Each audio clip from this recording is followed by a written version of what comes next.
Welcome everyone to our session at the Global Landscape Forum on the Triple Challenge, One Health and the Greater Virunga Landscape. My name is Gary Tabor, and I'm the president of the Center for Large Landscape Conservation in Bozeman, Montana, and chair of IUCN's World Commission on Protected Areas Connectivity Conservation Specialist Group. Let me tell you a little bit more about our session today. We have two broad objectives.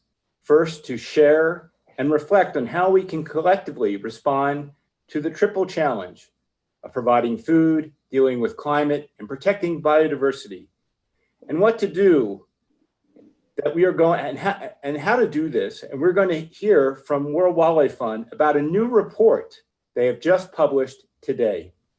Second, we're going to discuss what this means at a landscape level, the triple challenge, through the case of the Greater Virunga landscape in Africa. We will do this through what promises to be a fascinating panel discussion opened by a scene-setting presentation. There will be 4 opportunities for you to be interactive part of this discussion. In a moment, we will launch a Slido poll. Then we will conduct a Slido poll after the triple challenge initial presentation. And then after that, thirdly, we will solicit your questions for our exciting panel discussion. And at the end, we will ask you all for your final reflections. So please, we want you to be participants and we want your thinking caps on. So let's begin. We'd like to find out a bit more about our audience as our first interactive session with a Slido poll. So we're going to launch a Slido poll right now. And we're going to ask you, and yes, so you access the Slido poll in 2 ways. One, you can take a photo of this QR code right here on your screen. Or if you look in the chat box in Whova, you will see a link to the Slido poll itself. I'll give you a few moments to do this. So you will see that we've given you 6 choices to see what sector of this issue. There we are. So please vote. Do you predominantly associate with the biodiversity conservation community, or the food and agricultural community, the climate change community, the human health or One Health community, or none, or more than one? So let's get a sense of who we are. So let's give a few moments here.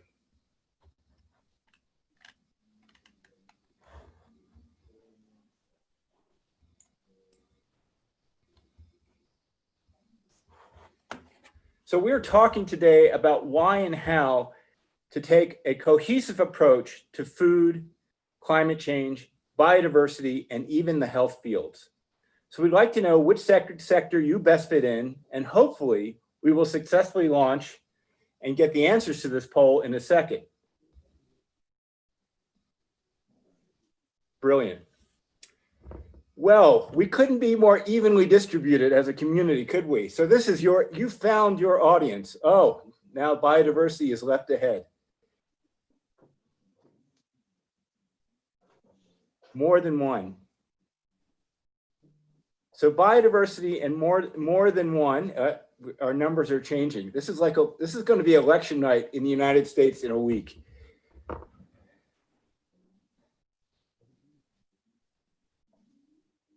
Let's give a few more seconds here to the poll, see how things are going.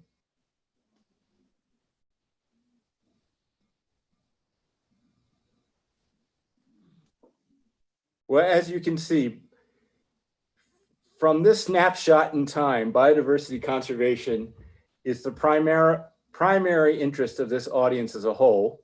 Oh, I can't call this election, can I? So let's stop the poll now. And this, so that I don't have to be a moderator like I will have to be a forecaster of people's feelings on this issue. But as you can see, biodiversity conservation and your interest in more than one of these sectors makes it right for your participation here. Because these, this is not a clean world we live in terms of this being just an environmental issue. This is a multi-sectoral issue. And today we're going to discuss that. And at this stage, I'd like to hand this presentation over to Will Baldwin-Cantello, who is the Chief Advisor on Forest at World Wildlife Fund UK and the lead author of this new report, The Triple Challenges, Synergies, Trade-offs, and Integrated Responses to Meet Our Climate, Food, and Biodiversity Goals. So Will, the session is all yours. Thank you so much. Thanks, Gary. And I'm delighted to be here and delighted to be presenting this report to you as such a broad audience. It's produced as a WWF-led report, but of course it draws in expertise from a number of different experts, as you can see in this slide, and we thank those experts for their input. It also draws on input from you all, because we launched a white paper on this subject at the June Global Landscape Forum conference, and we held 3 sessions there on the Triple Challenge and gained a lot of insights, particularly on the food pillar of the Triple Challenge. And today we focus more on the biodiversity pillar. So we've gathered all that insight together and produced this more complete and more detailed report on the Triple Challenge, which I'll summarize for you now. But first, let's get clearer on what the Triple Challenge is. And in a nutshell, it's this. We've set ourselves 3 global goals as a global community on food, on climate change, and on biodiversity. And we need to meet those 3 goals simultaneously over the next 30 years. And in particular, the next decade will be critical in our success to achieve those. But it's also really evident that these 3 goals are completely interdependent, as is summarized in this diagram. And of course, as was mentioned by many of the sessions earlier today, achieving any one of these goals depends on achieving them all. We can't achieve any of them without all of them. Equally, the way we deliver on any of these goals also affects whether we can deliver on the others. So they're completely interdependent, and we need to think about them as a package. And that is at the heart of the Triple Challenge as we see it, and the thinking that follows in this presentation. But of course, one of the other major concepts at this conference is One Health. And I'd like to explain a little bit about how we see the Triple Challenge connecting to One Health. And one of the simplest ways to explain it is probably this. One Health is often described as thinking holistically about human health, about ecosystem health, and animal health. And when you think about the pillars of the Triple Challenge, they relate very closely. Food and diets are obviously one of the cornerstones of our own health. Climate change is perhaps one of the greatest manifestations of poor health of our global ecosystems, and biodiversity loss and animal health obviously go hand in hand as well.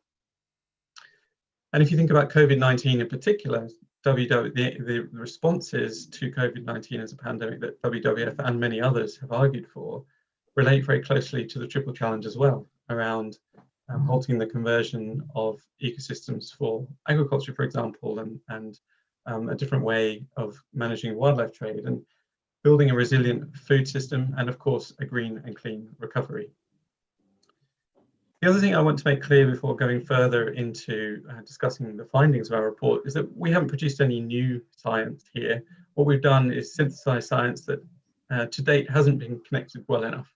And we need to be thinking about our leading science on food and biodiversity and climate change in a joint way. And the research body that we have available to us does not sufficiently do that at the moment. We often find each pillar being treated in singular or perhaps in pairs. So we have tried to bring that together to advance our thinking.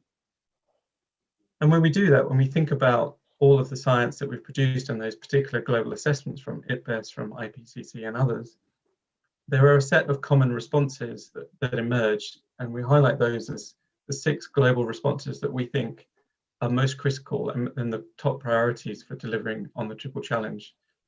And those are, each of these 6 actions you can see here on screen have the potential to deliver across all 3 goals, but they also have the potential to reduce competition between the goals, which is really important because climate change, dealing with climate change, halting and reversing biodiversity loss, and producing nutritious food for our global population will require land and freshwater and marine resources. So we need to be thinking about that as well.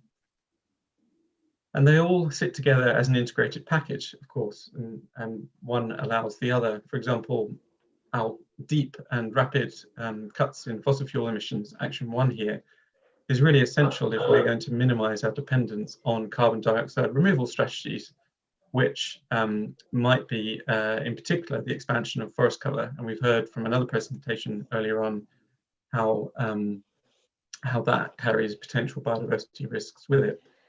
Equally, expanding protected areas and other effective area-based conservation measures may require the use of land that is currently used for food or might be planned for food in future. So it needs to sit alongside measures that improve the efficiency and the equity of our food system.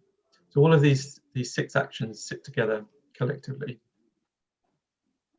But we also know that while it is possible, and it's been shown that it's possible to achieve these 3 goals globally, it will require those 6 actions and more, and it will also likely involve local and national trade-offs within the triple challenge. And we need to be honest about that, about the need to prioritize some actions over others in a given context, in a given national circumstance. And we summarize here some examples of the trade-offs that might occur depending on the response options we select, be that hydropower for clean energy or bioenergy crops for energy and so on. So we've thought about how those trade-offs might emerge and proposed 3 ways in which we can improve our handling of those trade-offs to find a fair, inclusive and evidence-based way through. One of those is integrated policy making.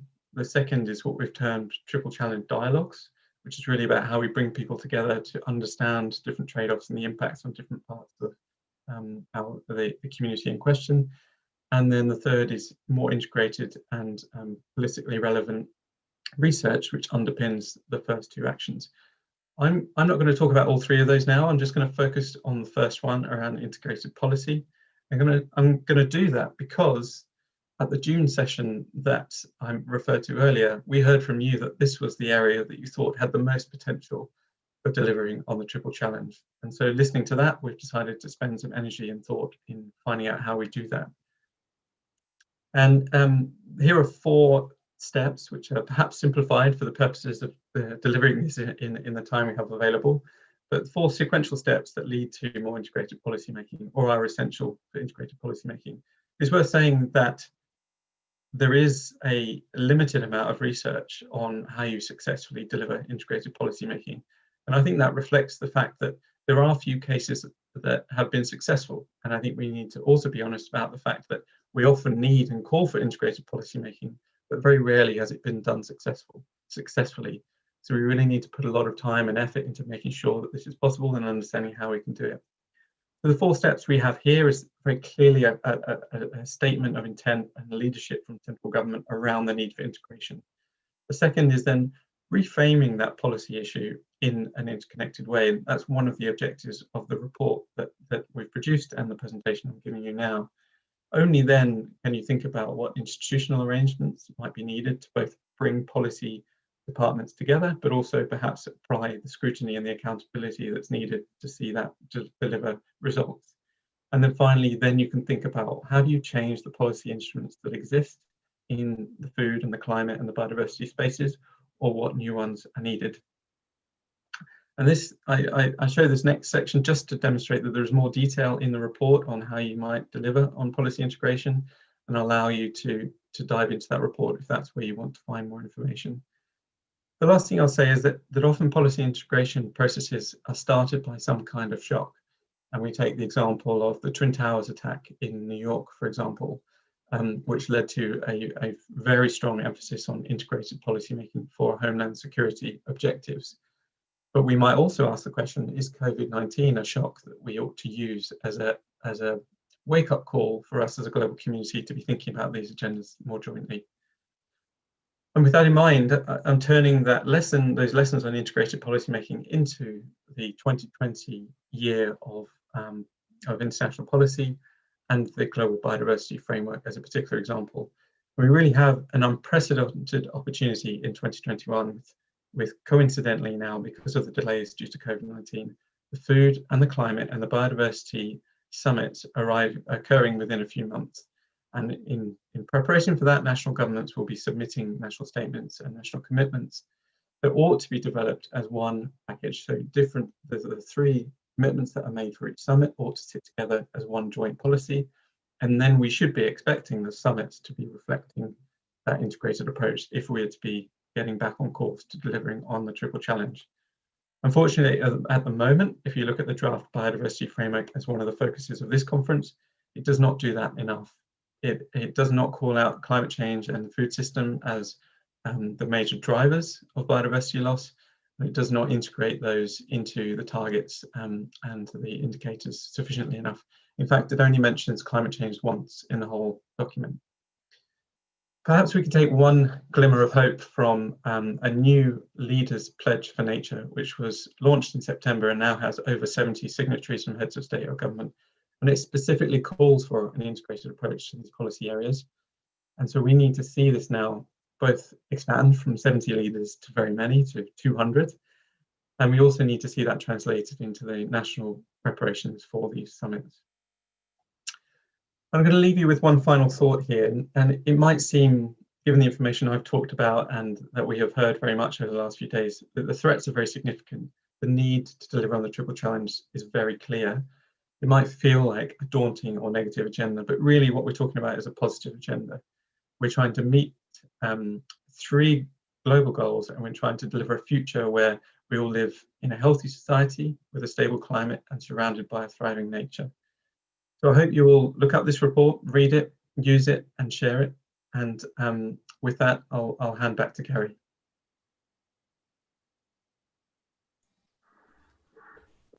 Fantastic presentation, Will. Thank you so much. Please, everyone, read this report. I'm struck that a collective solution to the triple challenge goals are within reach. 2021 is a fantastic opportunity.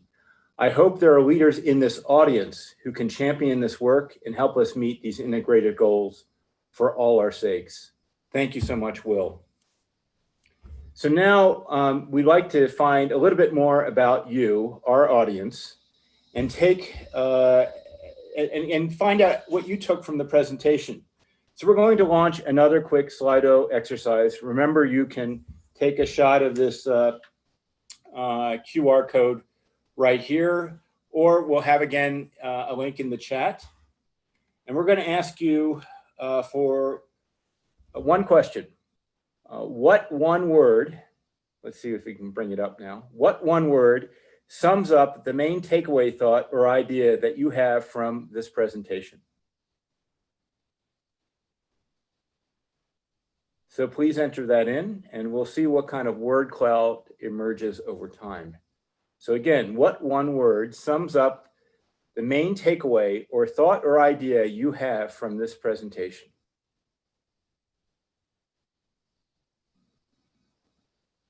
Integrated policy.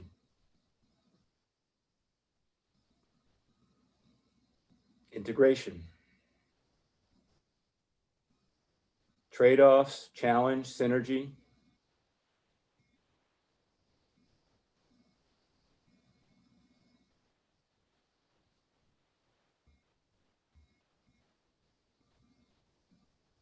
This is cool.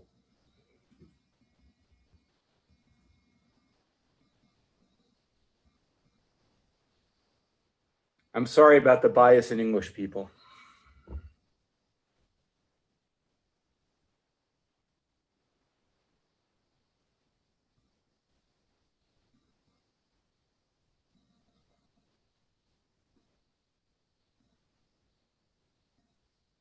We'll continue for a few more moments here.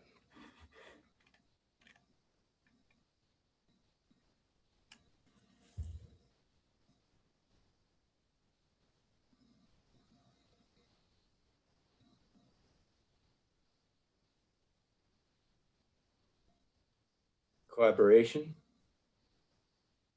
time, interdependence, holistic, synergy.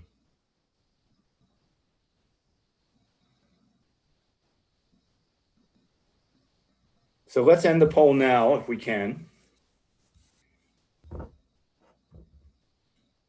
And can we look at those results one more? Sorry, can we just go back and look at those results? But if not, let me just say I saw the results being synergy, challenge, integration as being highlighted by your thoughts on this subject.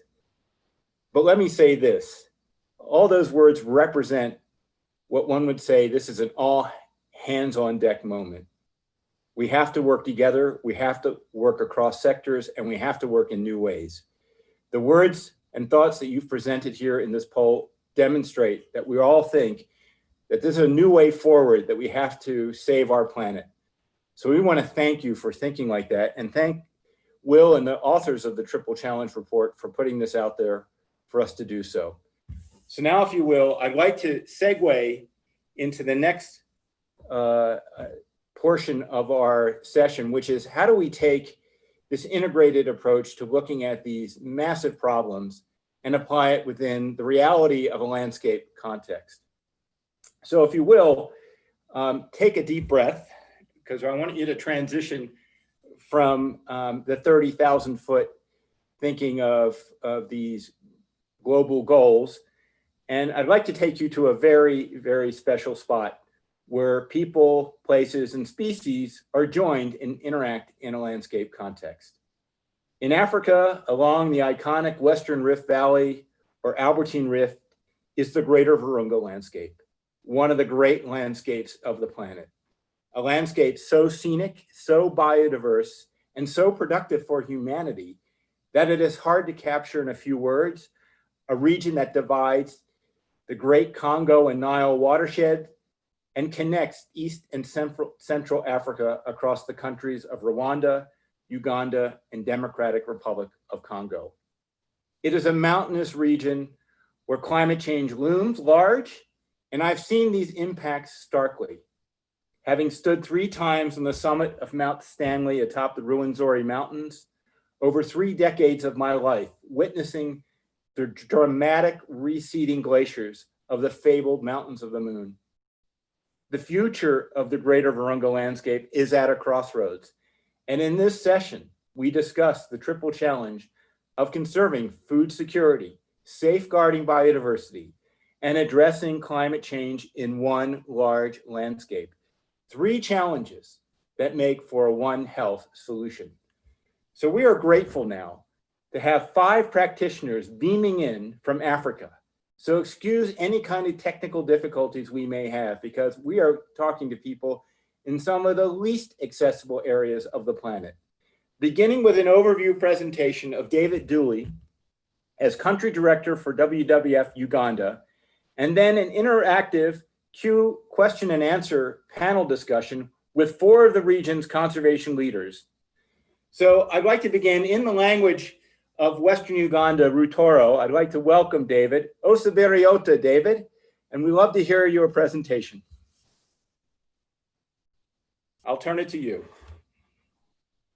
Thank you, Gary Hurureta. Thank you for having me here, and thank you for the good audience that I'm going to talk to. Basically, I'm going to talk about this great landscape called the Greater Virunga landscape. Next slide, please. Next slide. Well, on the slide there, we can see the map of Africa on my left, and the green part is where the Greater Virunga is. It's lying within the heart of Africa in 3 countries covering the Democratic Republic of Congo, Rwanda, and Uganda. And on the right side, you can see the blown up map of the Greater Virunga landscape itself, presenting to you an interconnected set of protected areas ranging from the north. We have the Kibale National Park, Semiliki National Park, going into Rwenzori National Park, coming to Queen Elizabeth, going down to Virunga and to Bwindi and Gahinga and the volcanoes. Those are all sets of protected areas that are interconnected and providing a great biodiverse place, one of the highest biodiverse places on Earth, with immense ecological and socioeconomic value for the area. Next slide. It's still the map, but this time really reflecting the value of this landscape. It belongs to part of a bigger landscape called the Albertine Rift, and which contains the most terrestrial diverse vertebrate species, more endemic vertebrate species than any site in the continental Africa. The landscape is also diverse with the ancient tropical forests ranging from the deciduous to semi-deciduous, and to the woodlands, and to the tropical forests from lowland, medium, high altitude forests going to the alpine forest. With the ice-capped mountains in the Rwenzori, there's 6 peaks there. All of them at one time had ice on them. Some of them are now receding and disappearing. We have active volcanoes within the landscape. And we have the savanna systems that represents the West and Central African system with the East African systems, providing important habitat for the population of the African elephants, including the forest elephants, the buffaloes, okapi, and it has the largest concentration of the hippo globally in one particular place. Interestingly, this is the only place on Earth where you have the coexistence of 20 primate species existing, including the entire population of the remaining mountain gorilla population in this zone, which has so far increased from 480 individuals more than 30 years ago to now 1,200, a specific and tremendous achievement in conservation. Because of this diversity, we have internationally recognized sites, including 3 World Heritage Sites, that is in the Virunga, Rwenzori, and Bwindi National Parks. And then we also have 3 Ramsar sites, including the Virunga, the Rwenzori, and Lake George. And we have 1 Man and Biosphere Reserve, that is the Queen Elizabeth National Park.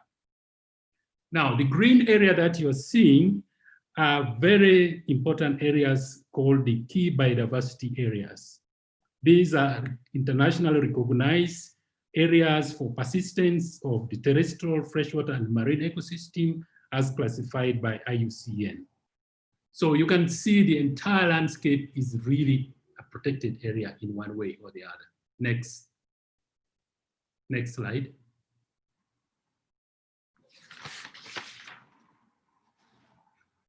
Besides all this diversity, we have people. This is an area with a large and growing human population. Some of the world's highest density of rural population are found here. You can see from the map, if it's large enough, the biggest area that contains population of 500 to 1,000 individuals per square kilometers, followed by 100 to 500. We also have populations in the black areas, which are over 1,000 individuals per square kilometers. This means that this population puts a lot of pressure on these resources that I've mentioned. The population have to survive on the natural capital, and unfortunately, this is basically a rural population with high level of poverty. The forest products and other natural resources are key income sources, supplemented from the income of small-scale agriculture, fisheries, and tourism has become increasingly important, but now completely affected by COVID-19. Human movement and migration is dynamic in this region as a result of armed conflict that has been there for over 20 years and causing internal and transboundary displacement of people, which in turn impact on natural resources within the landscape. Next slide, please. Because of its mountainous and forest nature, this region is a transboundary water tower for the entire region. It provides millions of people with fresh water for drinking and farming, and is also well known for its highest and most permanent source of water for the River Nile. If you remember in the history, most of the explorers and the geographers were coming from all over the world to look for the source of the Nile, and they ended up in this region, and in particular, the Rwenzori area, where we have the glaciers. The freshwater lakes, that is Lake George and Lake Edward and Kivu and others, are two African most productive lakes and form important fisheries as well. It's also a home for approximately 80 endemic fish species that are found within these freshwater lakes, that is Lake George and Lake Edward. Next slide. Next slide. Despite this importance, the GVL, that is the Greater Virunga landscape, faces a threat which put the species, the habitat connectivity, and the people at great risk.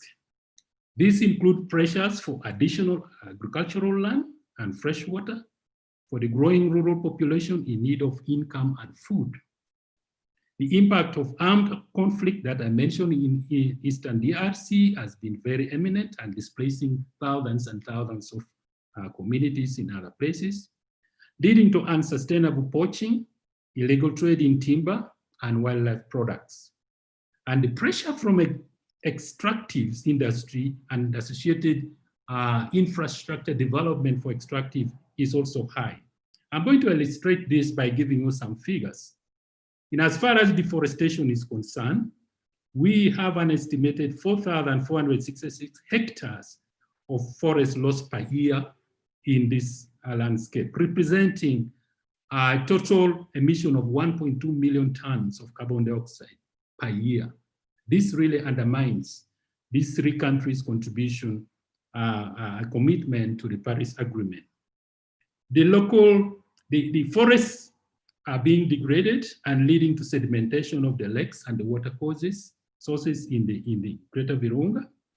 The local communities do fetch water from protected areas, and this also ends up in the illegal extraction of other resources, and also the interface of those communities who enter the protected areas and the wildlife relating to diseases that we are going to discuss today. The lakes that I mentioned before, which are very important, have a threat to pollution from extractives and overfishing. Poaching for subsistence and commercial purposes is a key challenge. With a high porous border, and the trafficking of wildlife is really, really a big problem in this region. Trafficking of wildlife from DRC and from sometimes the Central African Republic, getting in through here, through Uganda and to the coastal area in East Africa. Next slide. The map we are seeing now illustrates an overlay of the mining and extractive industry pressure that exists on the landscape. If you can see the slightly yellow things are blocks of areas that of concessions that have already been earmarked for mining and extractives. The brown ones on the northern part are already given out. Those are concessions for oil and gas, and exploration work and development is going on place. So this is really a big threat. Until recently, much of the artisan work, mining was through artisan processes, but now we have big companies from China and other places coming in and industrializing the mining sector. The recent oil and gas exploration and development and geothermal is a game changer, but it comes along with a lot of environmental and social impacts that has got to be mitigated if we are going to maintain the integrity of this landscape. Other potential concerns include mineral mining, hydropower dams, road development, tourism infrastructure development. All these overlaid on this will really certainly put a lot of pressure on these resources. Not to say, leave alone, at country level, we have very poor local level, we have poor level of planning and weak transboundary cooperation that should really be put in this landscape as one piece. Next.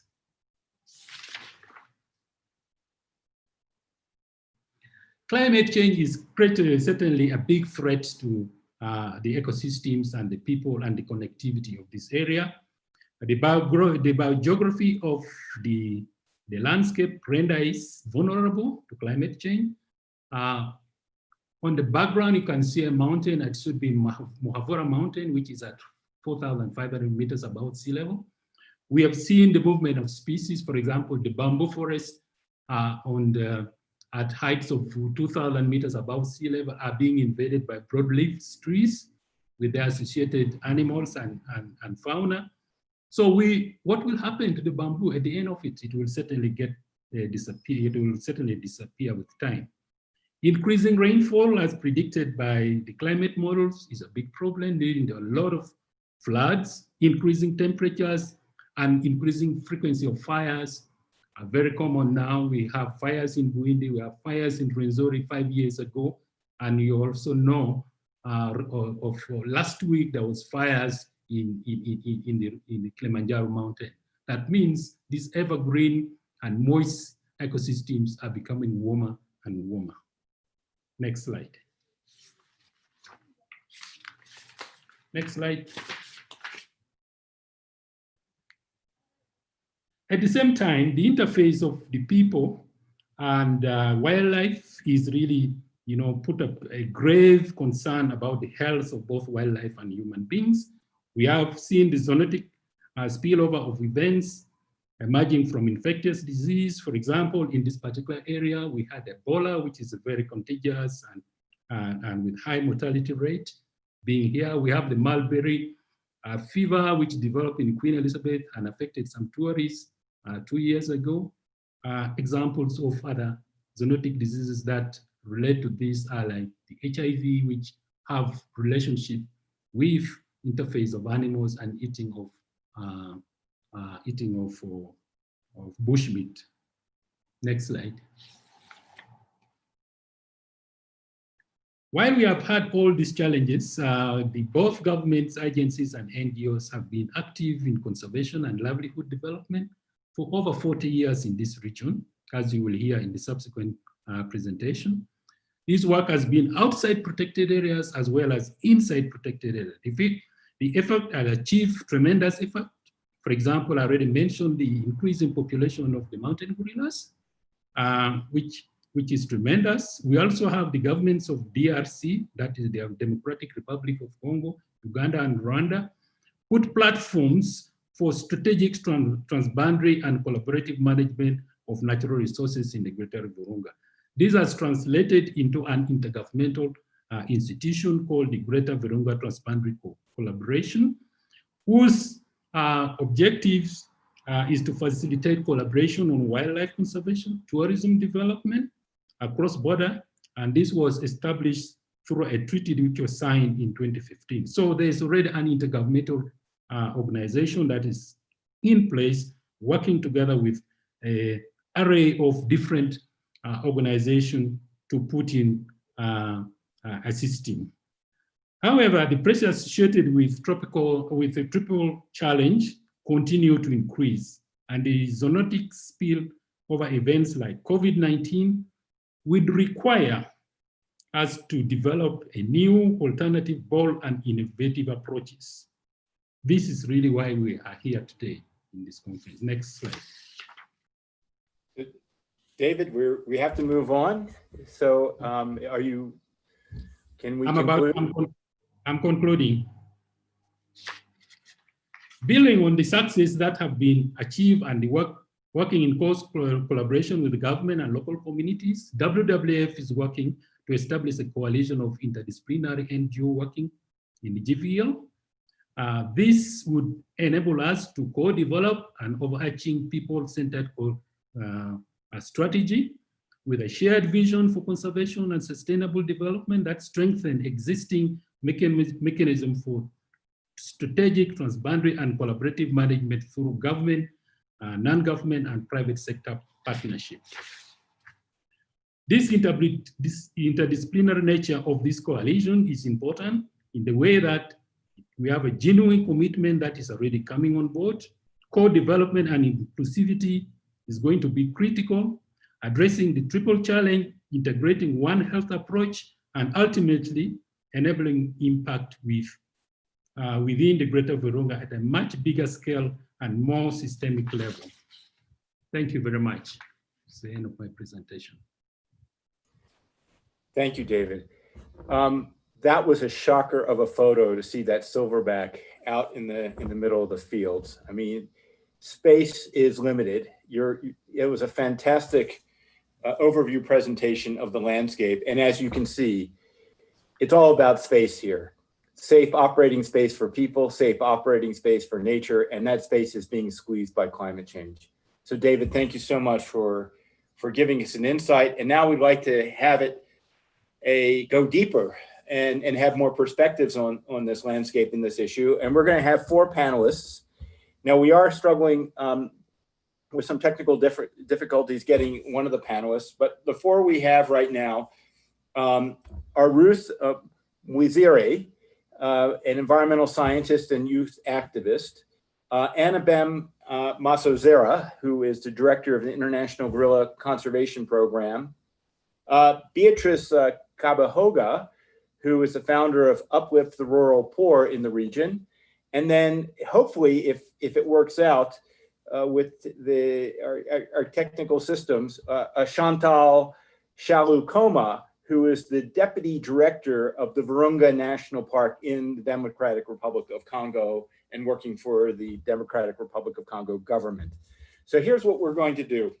We're going to have this panel discussion. We're going to ask the panelists to actually say more about themselves than my one-word introduction here, just a little bit more. And then we're going to have them each answer one moderated question each to get this going, and ask that those responses are a few minutes. And then we're going to open it up to a moderated dialogue until the end of our allotted session time. And then we'll finish, leaving a few minutes for Will to come back, because we're going to create closed circle on this conversation and provide some wrap-up thoughts. In the meantime, we'd like everyone to submit questions and answers. As this discussion continues, we'd like everyone to provide questions and answers in the Whova question and answer box. So I will take those questions and then ask the audience to, ask the panelists to answer them. So first I'd like to ask Ruth if a question, and Ruth, are you ready to go? I see, I'm not sure if you're. Yes, I am. Okay, good. Hi, Ruth, how are you? Ruth, where are you calling in from? Hello, from Kampala. Fantastic. So Ruth, in your personal experience, how do you see this triple challenge manifesting in the Greater Virunga landscape from your perspective? Thank you. Thank you, Gary.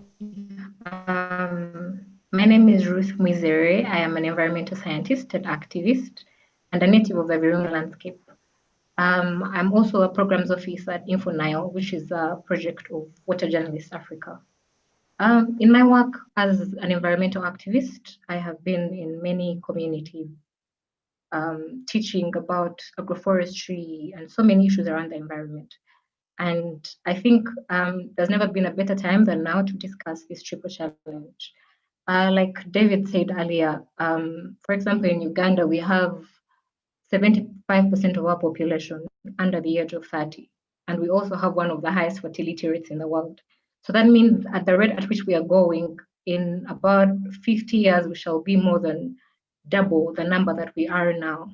So I appreciate that we're having this conversation to think about how we are going to feed this population without compromising the sustainability of our natural resources.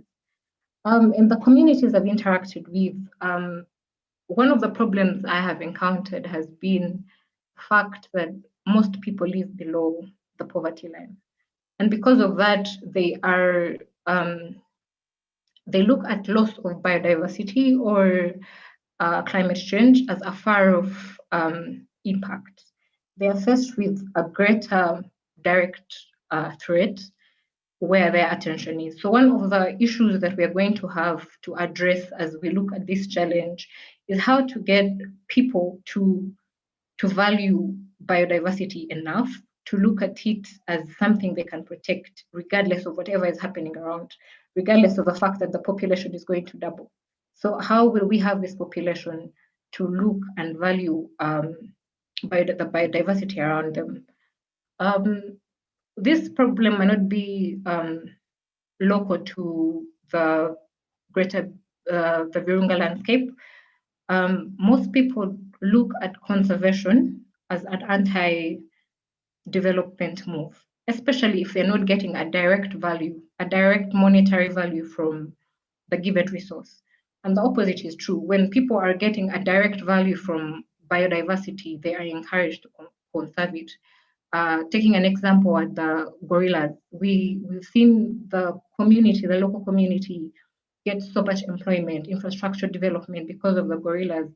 And because of that, it has contributed to how much success we have seen in the story of the mountain gorillas.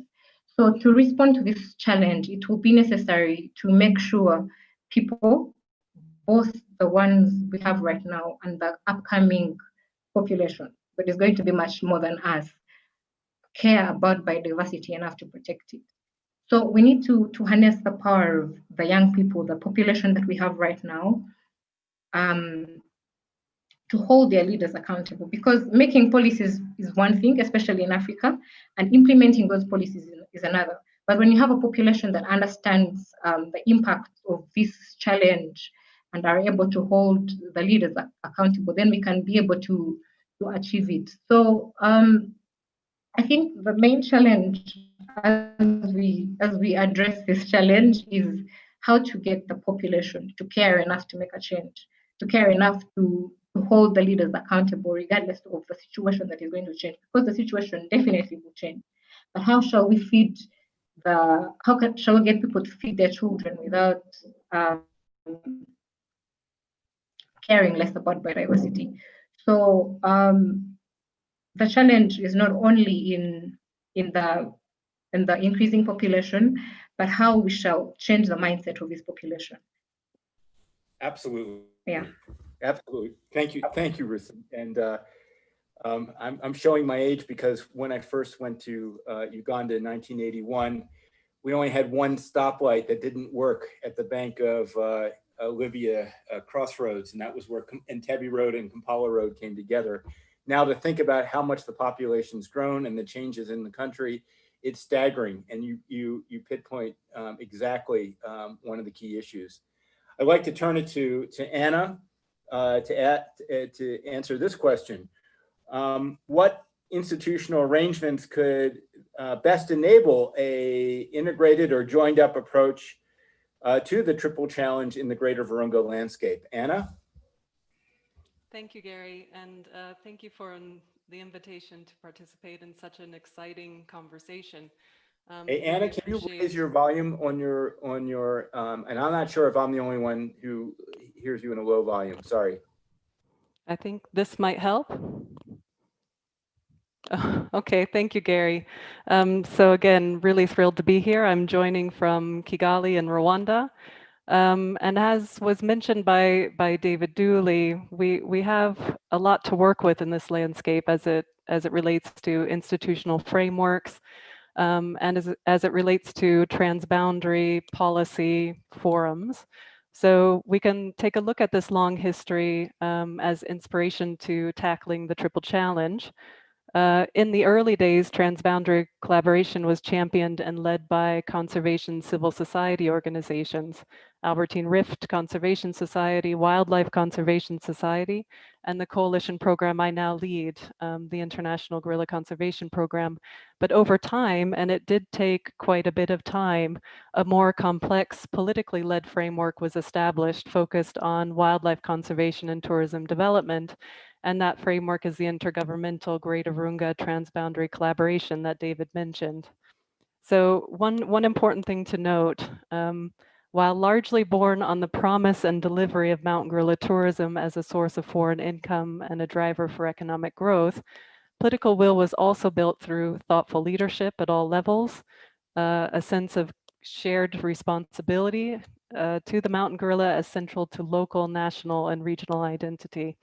And I think some of these factors of what motivated the transboundary institutions we have in place is of critical importance as we think of a more interdisciplinary framework for tackling the triple challenge and specific issues related to human health, One Health approaches. In the end, for mountain gorillas, this integrated collaborative approach, which addressed political, economic, and social dimensions at site and transboundary level, has contributed to a rare and fragile success story, as indicated recently in the improved status of the mountain gorillas as a subspecies.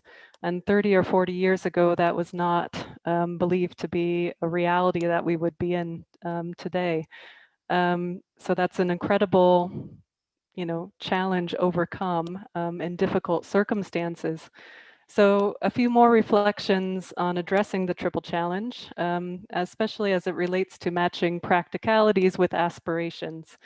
I thought it was really interesting to look at the navigated trade-offs structure that Will presented earlier, because we can see that playing out as well, because collaboration is built on trust, which is achieved through dialogue and having clear shared objectives. It does take negotiation, and it takes humility and empathy as human beings working in this space. And it takes valuing achievement over attribution, which needs to be a shared mantra. And it takes leaders and champions in all roles and capacities. It has to be formal, but also firmly built on the informal. The personal connection is essential to overcoming challenges together, in our experience. And I've been with IGCP for 10 years and have seen that ring true. It's also important to build on existing structures and networks. So a movement approach can be created in which human, social, political, and financial capital is leveraged for a common goal. One thing to be aware of, identifying and addressing spoilers early is important. And I'll give you one example, such as corruption, so that shared, clear objectives can be achieved. Good governance, of course, is critical as the enabling environment for an integrated and collaborative approach to take root and bear fruit. And that speaks to some of Ruth's comments as well. Now more than ever, human health is at the nexus of addressing the triple challenge. David touched on some of the human health challenges in the region, and I'll add measles and Ebola and coronavirus to that list. And all of which have been a direct threat to human life and ambitions in this landscape. Through the current efforts of the Greater Virunga Transboundary Collaboration, a regional contingency plan for COVID-19 has been developed with a focus on the mountain gorilla parks. We are learning important lessons as it relates to One Health. In both this effort, small successes and the barriers to its full uptake, which can help us more effectively address these challenges from a One Health perspective going forward. One is information flow and communication is critical.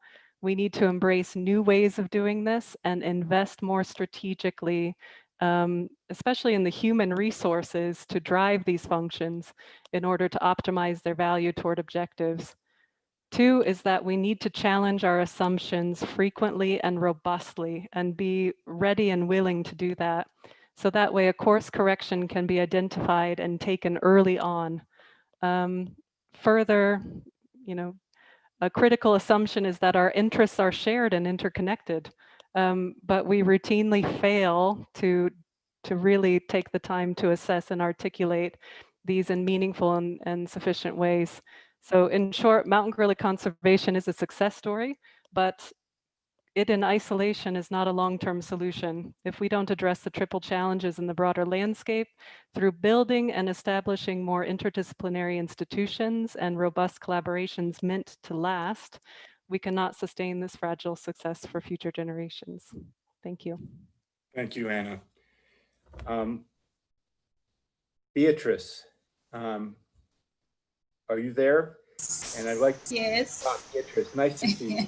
Yeah. And I understand your video is perhaps not working, so Beatrice, we totally understand. But Beatrice, well, I'd like to ask you a question, and is what synergies and trade-offs can you see most clearly in your work between food and agriculture needs and biodiversity conservation approach? And how can these be best managed from your point of view? So thank you. And if you need any help from us to with this technical work, we'll try to do our best. But thank you for chiming in. And Beatrice, you're calling in from where? Yeah, this is Beatrice. I'm calling in from Uganda. Perfect. Far southwestern Uganda, around Bwindi and the Chia Forest. Yeah, Beatrice once again. And my question going like, what synergies and trade-offs can you see most clearly in your work between food agriculture needs and biodiversity conservation approach in the GVL? And how can it be best managed from my point of view? Yeah, first of all, Uplift the Rural Poor, I take the background as a community-based organization that has been in place to improve livelihoods of communities and also reduce pressure on the natural resources. Apparently, under WWF Country Office Uganda, we are the hub and we are supporting communities activities that include community conservation, mitigation of human-wildlife conflict, reformed poachers, promoting community tourism, forest landscape restoration, livelihood improvement, and also implementing the UWA policy, then integration of sexual reproductive rights to empower women and youth, and climate change adaptation, and water resource management. For the trade-offs that I'm seeing in the Greater Virunga, there is effect of high population densities.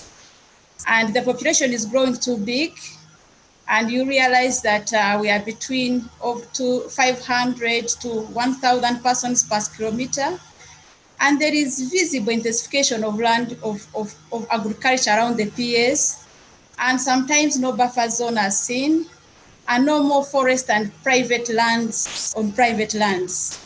And this was also seen when David was presenting the intensification of agriculture.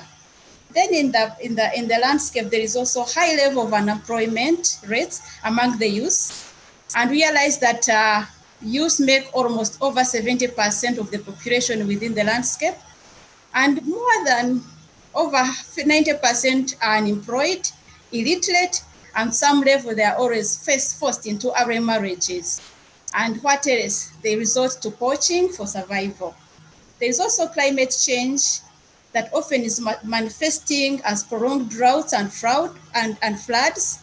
This has affected also food production and agriculture, and it is also causing serious food insecurity.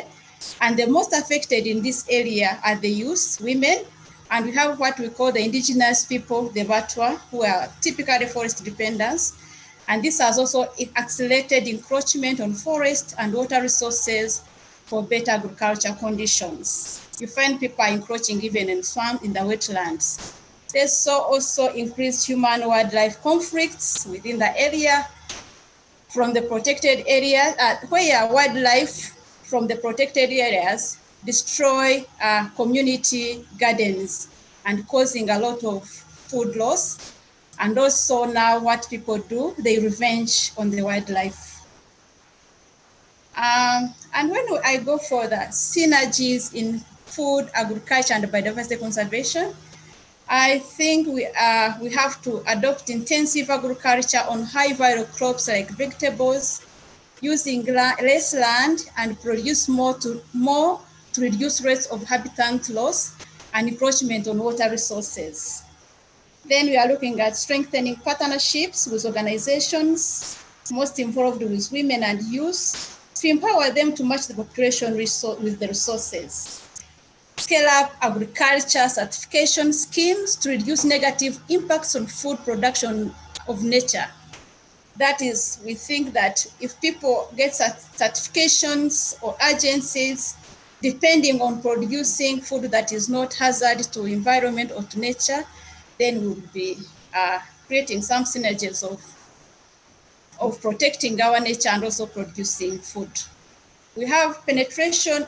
Also, if you look at penetrate the procurement entities and consumers to demand food that has no diverse effects on nature, like also maybe going organic farming, so that one fetches more money, and I think also it would work for us.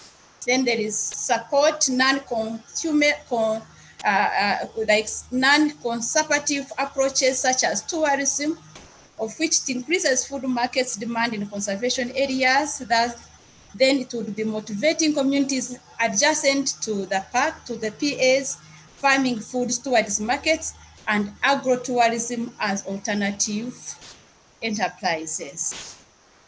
And for us as ULRP, what we've been doing, we've been promoting safe water access through household and community water harvesting tanks for domestic use, engaging women and youth in nature-based enterprises like handcrafts and community tourism, backyard gardening and ash potatoes for food security, working with reformed poachers, indigenous forest pocket owners, community tourism association and timber dealers, have other livelihood options like animal rearing, beekeeping, equipping them with skills for problem animal crop raiding outside the park, then tree planting to keep food supply timber into the business without harm of the PAs.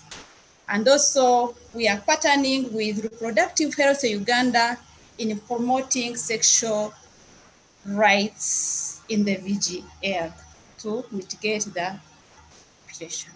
Thank you very much. Thank you, Beatrice, and thank you for overcoming some of the connectivity options we have, just getting your voice into the community today. Thank you, Beatrice. I don't believe we have Chantal as part of our panel discussion.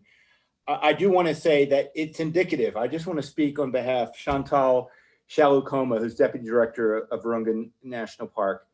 I think it's indicative of the challenges that the people who work in Virunga National Park in the Democratic Republic of Congo face daily, not only just being able to talk about what they do and their security that they face every day that they go to work in one of the world's greatest national parks.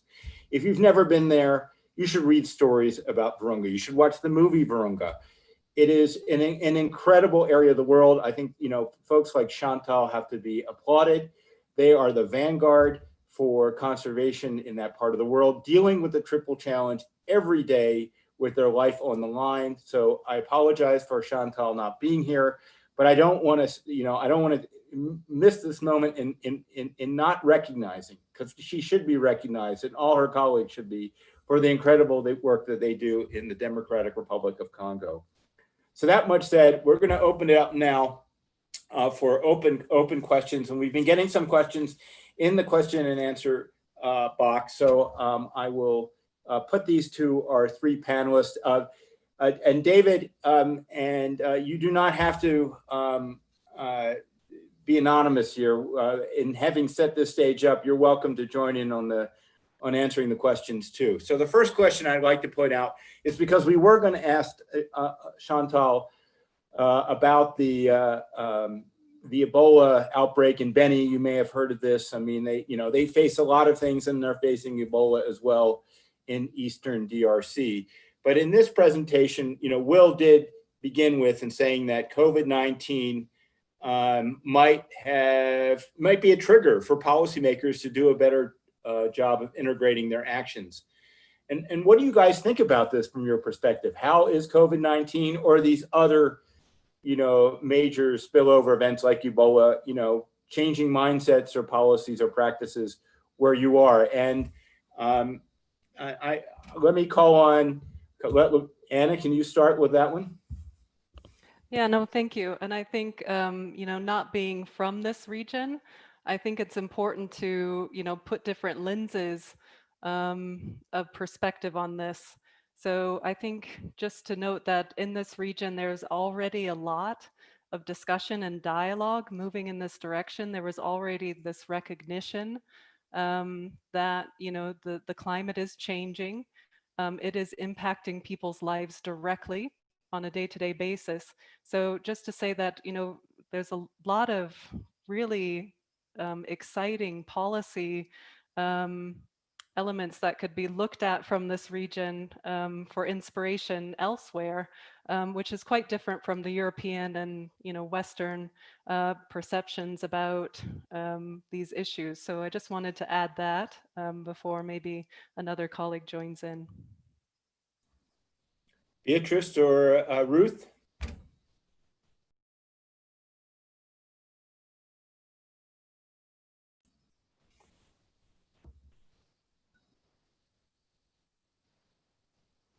Hello.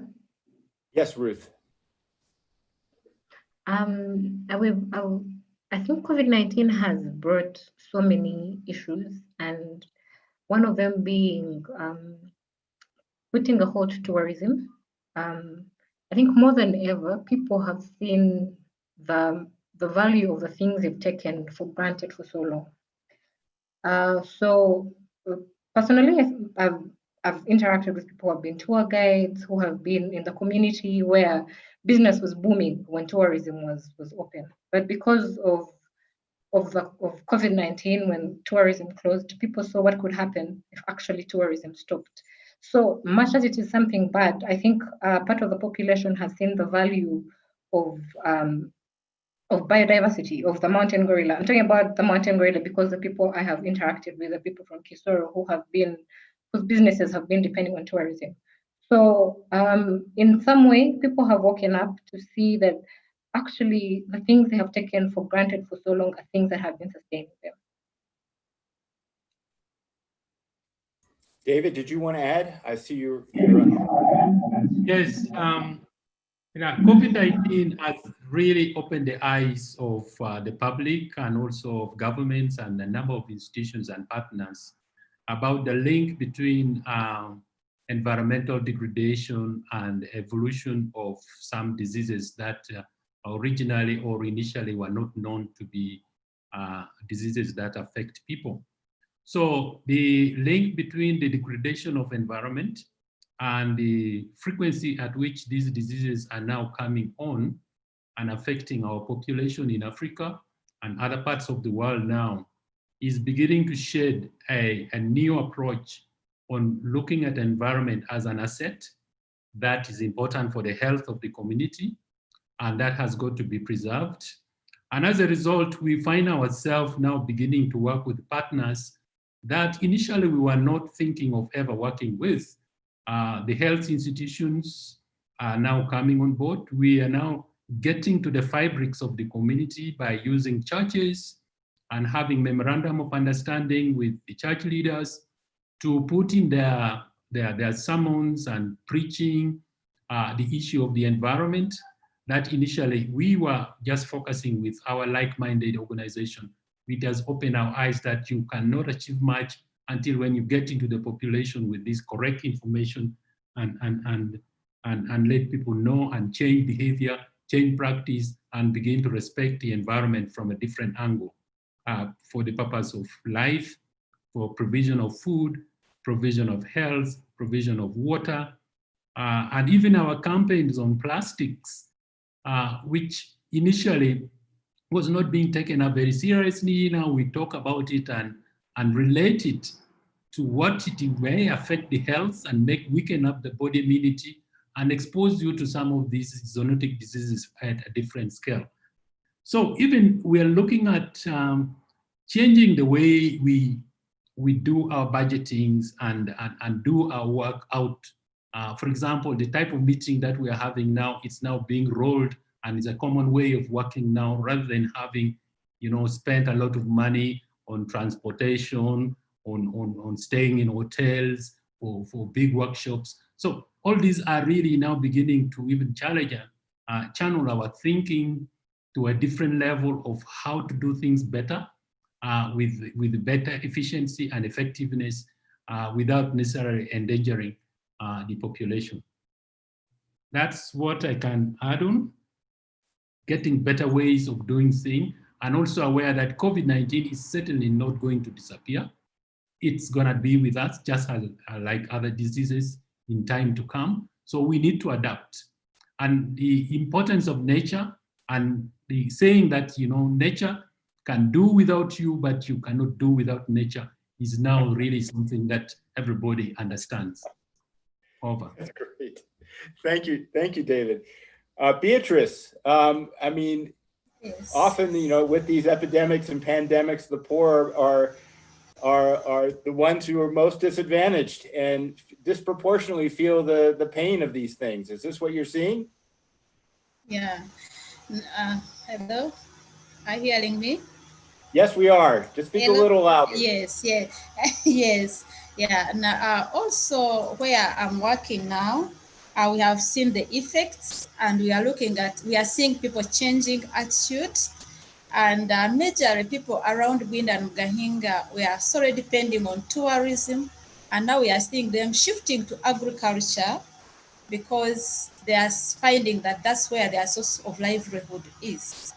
And also we are seeing also the way we used to do things, like going to the community and you gather so many people. Now we are opting to use radio programs to reach out to the communities. And also when you go there, it is targeting a few, but also you find that the communication is effective because it is taking people to, they are representing others. But what is the most interesting, I saw people shifting to agriculture for the livelihood improvement. Yeah, thank you. Thank you, Beatrice. So I got, before I ask the next question, I did get a message from Chantal, who just asked us to consider this. And, she's a protected area manager. It's one thing that they're dealing, Virunga's dealing with Ebola. Now they're dealing with COVID-19. It's crisis management. It's, protected area managers aren't trained in epidemiology, and yet they are the recipient or the downstream feeler of the pain, whether it's lack of tourism or loss of park staff or the local communities are affected. They're at the front line. They're not trained in health, but they have to work with the Ministry of Health to do this. So, her point is that, it is a One Health moment now. We cannot separate these sectors anymore. Conservation is linked to health, is linked to agriculture, and protected areas are not just about saving nature. They're an integrated part of the way we live on this planet. So thanks, Chantal, for sending that in. Our next question is, how has political instability, I mean, this all leads to, it's one thing after another. How has political instability affected the transnational cooperation in the Greater Virunga landscape? And how do conservationists in this area juggle the responsibilities of the park and human population? So it's a bit of a follow-on from what Chantal has said. Anyone like to answer that? Anna, I see you've come on. Yeah, I beat the rest of the panelists to it. So I think in terms of the broad political context we're dealing with, there are certainly impacts. And we see that happening in terms of information flow or lack thereof. And, just something else that is not specifically related to political context, but something we're all dealing with as well, is the need for really credible sources of information. especially when we're looking at, scientific information on which decisions can be taken. So it undermines the bedrock of trust and the information flow. And this is why, the relationships that are developed, the technical collaboration can continue to, support collaborative actions in these contexts, because they've been built and maintained over time. And as much as a politically led process is really important, it speaks to the role of civil society as well, to backstop and again to be, a credible partner to collaborative action across borders.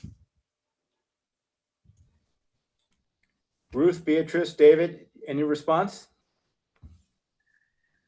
Yes, thanks, Gary. I think political instability is not a recipe that anybody would like to see in an environment across the globe. But there it is, it's always there. Political instability really leads to institutional collapse. And once institutions do collapse, there's no way you're going to have a dialogue across boundaries. If just one part of the consortium or the countries in which we are working in, like for the Greater Virunga, one of the 3 countries has a problem of political insecurity in one part of the clan, it leads to institutional collapse in that place. And that also affects the way other institutions in the surrounding countries would work to address the transboundary issues.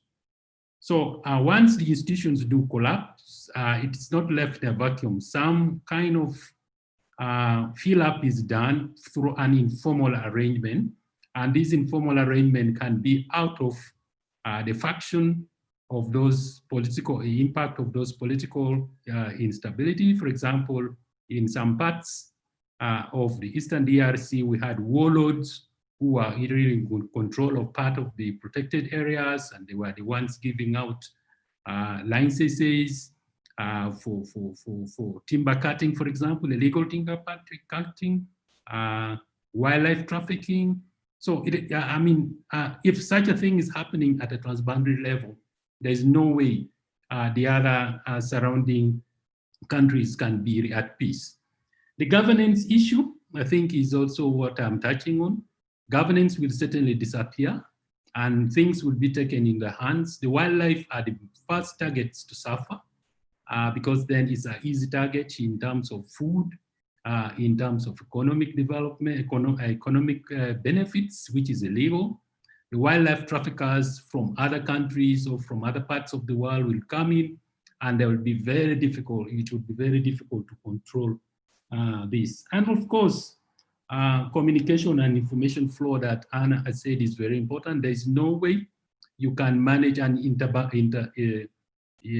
inter-country collaboration without sharing of information and good communication.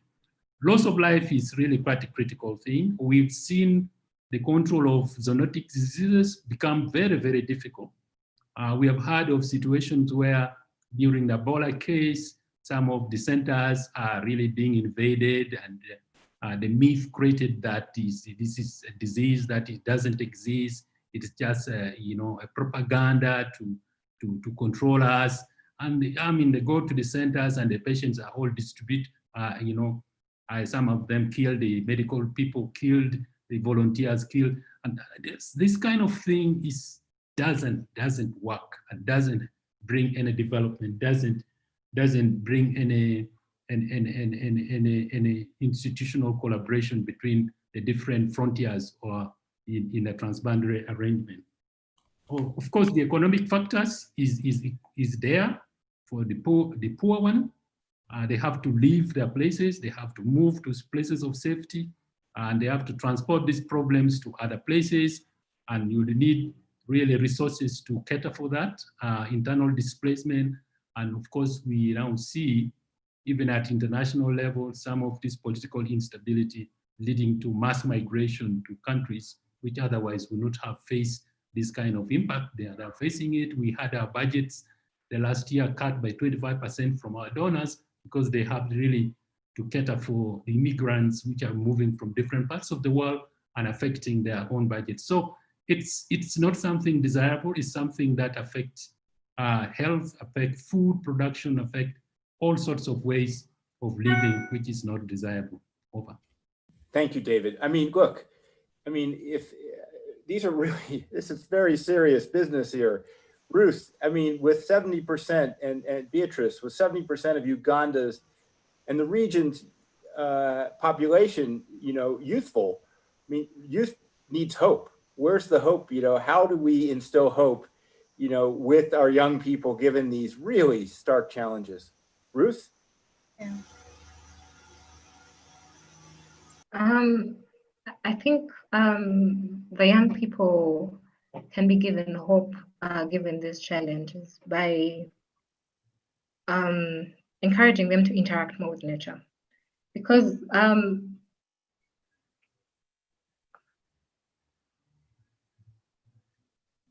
hello?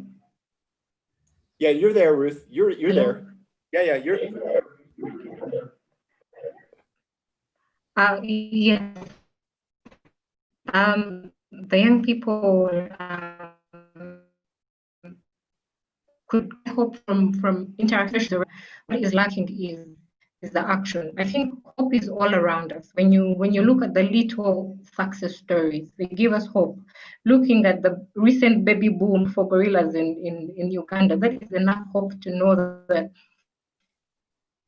actually when we put action towards something, we can achieve it. So I think hope is there. We just need to hold on to it and get into action. Thank you. So Beatrice, I think hope is there. Yeah. Beatrice, I'm going to ask you the last question here. Is that could Yes. you speak a bit to how traditional ecological knowledge or indigenous knowledge is can be an advantage with addressing some of these triple challenge issues that we brought up? Yeah, I think we can build on the indigenous knowledge to look at how people used to live. We start from how they are, and also we build from what they know and what they do to drive to other interventions. Like, for example, if we want, like, if we could go for like skilling the youth, we look at like at their innovations, their indigenous innovations, what they used to do and how best can it be improved to touch on the market. And also when we look at the indigenous knowledge on the medicinal plants, we build from what people know so that we can improve what they know to get the desired market trends that are going on.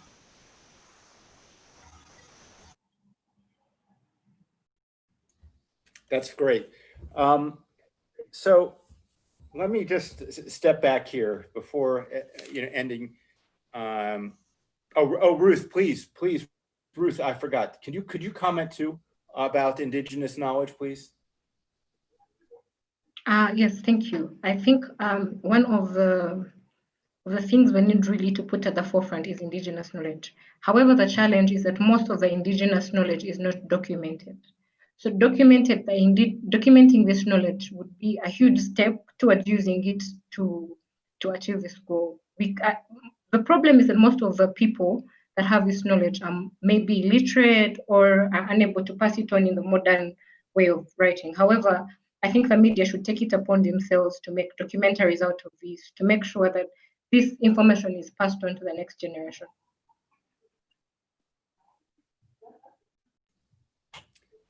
I'd like to take this moment now to thank our panelists and thank you from everyone who is part of our audience, on behalf of our audience and those outside who recognize the work that you do every day for people, for biodiversity, for this landscape in this incredibly challenging part of the world, and you continue it with resolve, with hope, and you do it without any thanks.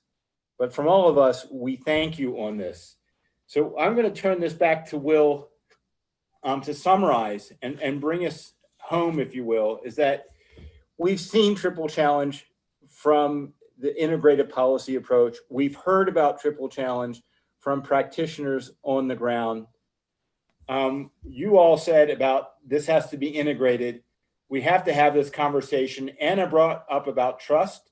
I hope everyone who listened today is trust this community of people who are doing this work and put your trust into this landscape. So Will, I'll ask you now to wrap us up.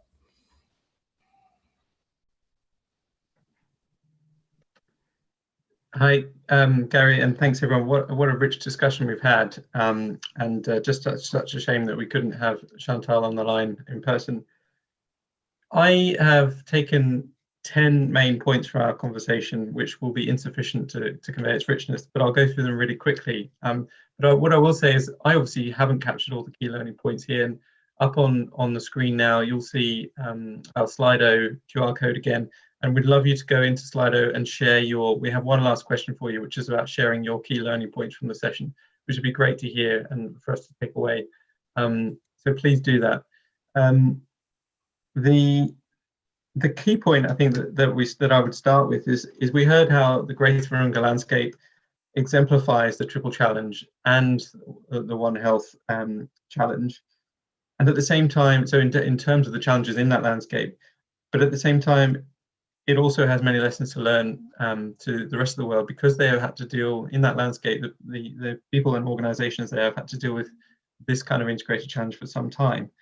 And so there are lessons we can learn from that. So with that in mind, I think the series of things I've taken is, firstly, we've got to keep in mind the very real needs of many of our global community. There's still very high levels of poverty around the world. The second is the need to value biodiversity, and also to make that value real to those who are engaging with biodiversity on a day-to-day level. And this can help that group of people also to hold government to account. We heard how collaboration was really important in tackling the Ebola outbreak recently in DRC.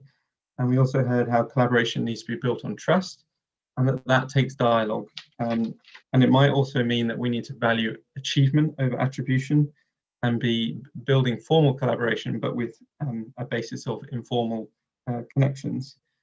And we heard how the young population will be pivotal in this. It's such a huge part of our global population, and indeed the population in the Greater Virunga landscape. They need to be given voice, they need to be given an opportunity to engage with nature, and of course they are seeking employment, and good employment at that. We talked about a balance of high productive agriculture with more conservation-based agriculture, and the role that public procurement could play in supporting good production approaches. We heard how COVID-19 has been a real wake-up call, both on the value of nature, and also we need to bear in mind that COVID-19 is not going anywhere fast, and its impact on the tourism industry has been significant. And we also heard about the importance of stable and effective institutions in delivering on the Triple Challenge in the long term. And this is real. We're talking about loss of life in a landscape like the Greater Virunga landscape and others, both from infectious diseases, but also conflict. And so the stakes are very high, and the urgency is also very high. And lastly, 2 points I would make is one, we talked about the value of building on Indigenous knowledge, and talked about the role the media can play in documenting that, so we don't lose that in future, and it's passed on through generations. And then I think the thing to recognise at the end there, as you said, Gary, is the importance of every individual being supported through their own resilience. These are not difficult problems, not easy problems to overcome, and it requires a great deal of personal resilience and institutional resilience to find a way through in the long term. But as I say, I won't have covered everything. I'd love to see what insights the audience have taken, and I hope they'll be putting those in on Slido now. So I'll hand back over to you, Gary. Thank you, Will. On behalf of Will and everyone who gave presentations and panelists, my esteemed colleagues, thank you for sharing your thoughts, your ideas, You're sharing your homes, sharing this landscape with everyone here, sharing the challenges you face every day. And I hope that you all, in your hearts, think of the Greater Virunga landscape as a landscape that you want to help and support, and support these great activities on the ground. We are one global community. It's an all hands on deck moment. We have to work together. It is about trust. But as we all know right now, trust is a rare and fragile entity in our world now. And we have to work to maintain it, support it. And that's what conservation is about us working together in trusting ways for a better planet. So thank you. Go forth, and we're grateful for your participation and time in listening to everything that we spoke about, from the Triple Challenge to the One Health solution in the Greater Virunga landscape. Bye-bye.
y el tapir, que son los animales más cazados en esta región.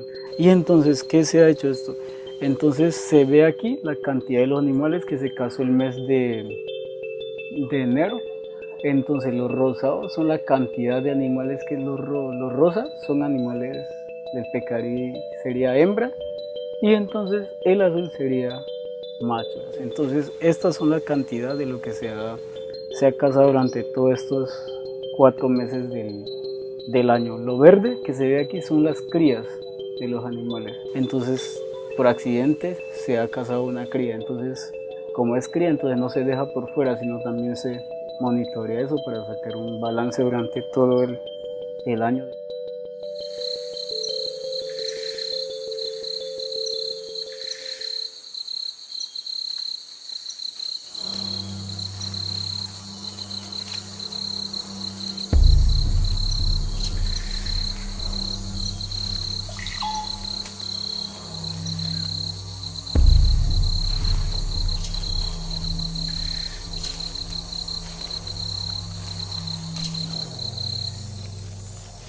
Recuperamos zonas de rastrojos sembrando especies comestibles para los animales.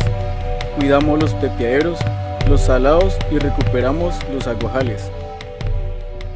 Sí, ahorita estas plantitas que estamos sembrando ahorita ya es para que los animales vengan más cerca, ya no tengan para que ellos vayan más lejos, sino ellos se acercan más acá, cercanos a la comunidad para que ellos puedan comer, alimentarse de las pepas.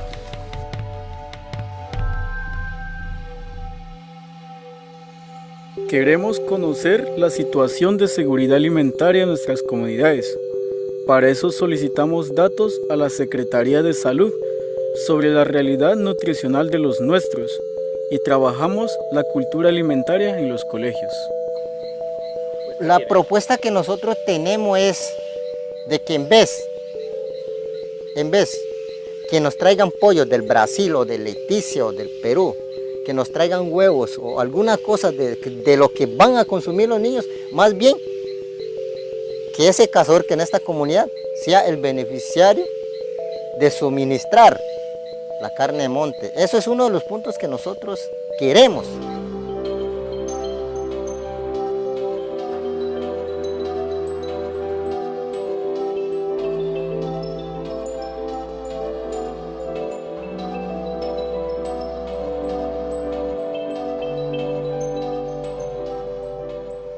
Eso vamos a hacer en el proyecto de Marcar tu Mundo, a que vengan los animales y los árboles, que hayan más árboles maderables y frutales, para que vuelvan los animales a sus hogares y para que se puedan alimentar. Sí, queremos ser agentes de cambio porque nos interesa cuidar a los animales, a las plantas y a todo lo que nos rodea. La intención de la asociación es dar a conocer el trabajo y los resultados a nuestras comunidades, a otros cazadores y a las instituciones con las que intentamos construir un marco legal de la cacería de carne de monte. La asociación es para mí interesante porque la asociación me venía a abrir mi mente de mí para no matar así los animales pequeños, así los bebecitos, los que están jóvenes. Entonces es que me abrió la mente a mí. Yo digo, no, entonces ya no voy a hacer eso más. Bien, en cuanto a la parte de compartir, es una relación que tenemos porque, como digo, como le decía, nosotros dentro de nuestra jurisdicción del trapecio amazónico somos una sola familia porque todos somos indígenas. Matar animal y mostrar al turismo lo hemos cambiado con conservar para mostrarlo vivo dentro de su propio medio. Como le decía, esta selva que tenemos es un zoológico pero no de animales en cautiverio, sino de un zoológico abierto al propio medio de ellos. Como Asociación de Cazadores y Comunidades Indígenas, soñamos con la legalización del comercio local de carne de monte y la consolidación de nuestra autonomía alimentaria. Soñamos con que nuestra labor como cazadores ayude a que haya más animales en nuestra selva. Soñamos con cuidar el medio ambiente, manteniendo nuestras costumbres de alimentación y nuestra cultura.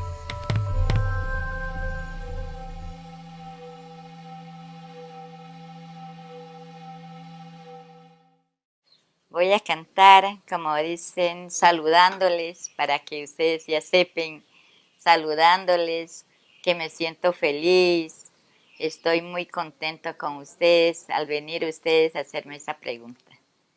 Chai kai manai kai ui kai manta ni ni koi panai kari je kanyun tui kai manai kai joi kai tunai pa ye kai ni karuna patiku.